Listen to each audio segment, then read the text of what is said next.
বেলেঘাটের প্রার্থী কুণাল ঘোষকে সামনে রেখে দেখা গেল ব্যাপক জনসমাগম। কুণাল ঘোষের সমর্থনে বিশাল জনসংযোগ কর্মসূচি আয়োজন করা হয়।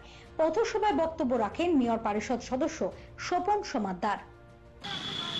আর এই সিপিএম এক সময় বলছিল বফর চান্দি না, রাজীব গান্ধীর নাম বফর চান্দি করেছে।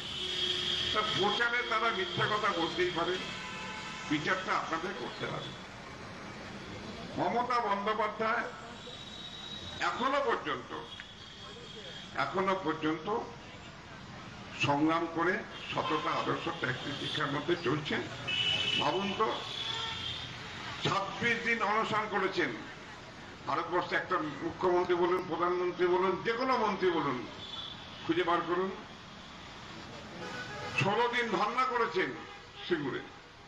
এগুলো তো আমার বানানো কথা না, যা স্মরণ করিয়ে দেওয়ার কথা, স্মরণ করিয়ে দিচ্ছে। মমতা বন্দ্যোপাধ্যায়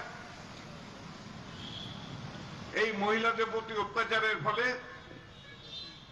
লালবাজারে গেছে, চুলের মুঠি থেকে মমতা বন্দ্যোপাধ্যায়কে বার করে দিয়েছে রাত্রি 12:30-1টার সময়।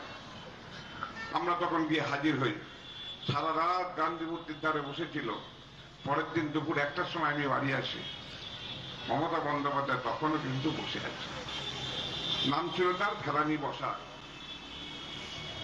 তাকে সিপিএম এর কমরেডরা ধর্ষণ করে করেছে।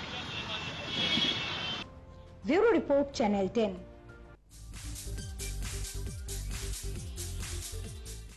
গণতন্ত্রের শ্রেষ্ঠ উৎসব নির্বাচন, আর সেই উৎসবকে ঘিরে